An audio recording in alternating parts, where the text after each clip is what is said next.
안녕하세요. 부자 오빠입니다. 오늘도 반도체 얘기를 안 할 수가 없는데, 이제 필라델피아 반도체, 즉 30개 기업을 모아놓은 일종의 지수라고 할 수 있죠.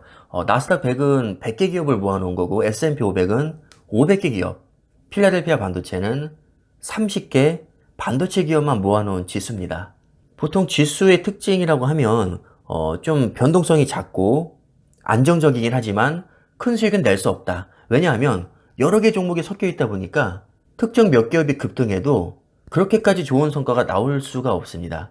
반대로 특정 몇 기업이 엄청나게 폭락해도 다른 기업들이 어느 정도 받쳐주니까 전체 지수의 낙폭은 그렇게 크지 않겠죠. 그래서 일반적으로 지수의 특징은 변동성이 작고 안정적이고 시장이 오르면 대체적으로 오르고 시장 자체가 안 좋으면 대체적으로 빠지고 개별 종목에 비해서 리스크는 낮은 대신에 그렇게까지 큰 수익을 기대할 수 없다. 일반적으로 이런 인식이 박혀 있는데 필라델피아 반도체는 어제 거의 7%가 올랐습니다. 특히 엔비디아 실적 자체도 좋게 나왔지만 향후 가이던스를 좋게 제시하면서 무려 24%나 급등했고요.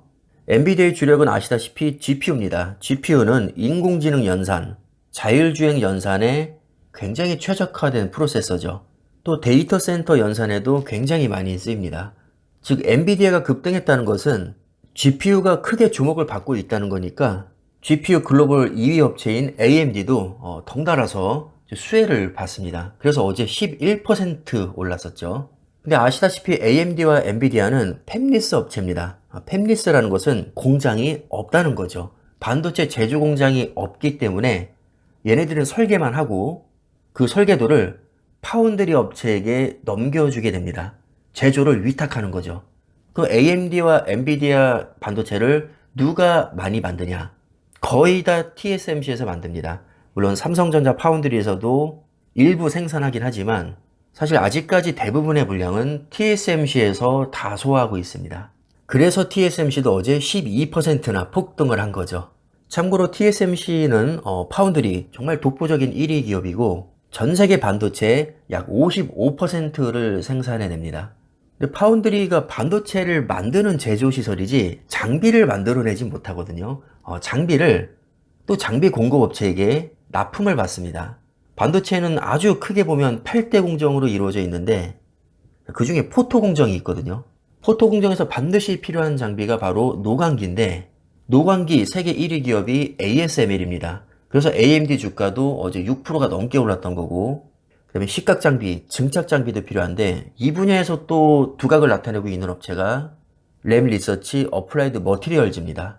그래서 어플라이드 머티리얼즈도 어제 7% 넘게 올랐고 램 리서치 6.4%. 거의 뭐 나비 효과처럼 엔비디아 실적이 좋게 나오니까 GPU 겁나 잘 팔리겠네. AMD도 덩달아서 수혜를 보게 되고 AMD와 엔비디아 반도체를 만들어주는 TSMC도 수혜. TSMC에게 장비를 공급해주는 기업들도 수혜.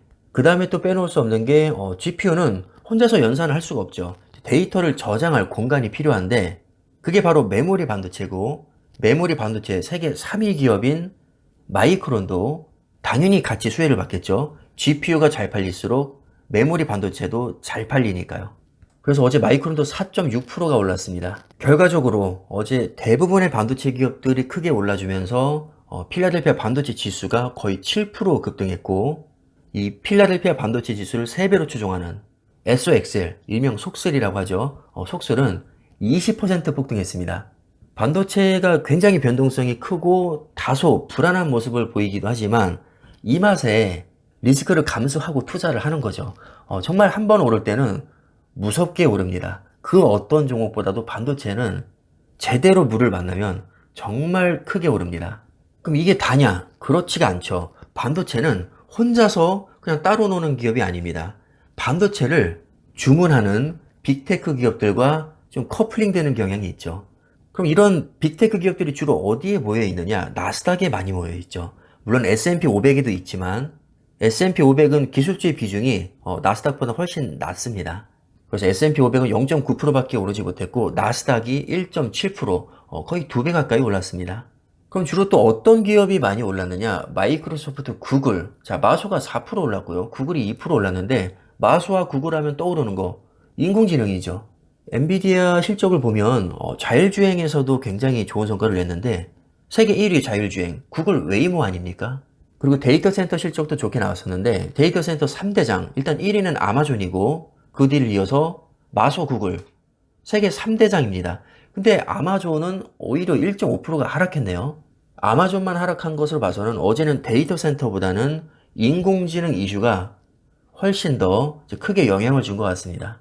그 다음에 메타 하면 떠오르는 거 메타버스죠. 자, 메타버스 대장주 역시 엔비디아입니다. 메타버스는 3D를 구현해야 되는데 3D를 구현하는 데 있어서 가장 핵심적인 프로세서가 바로 GPU이기 때문입니다.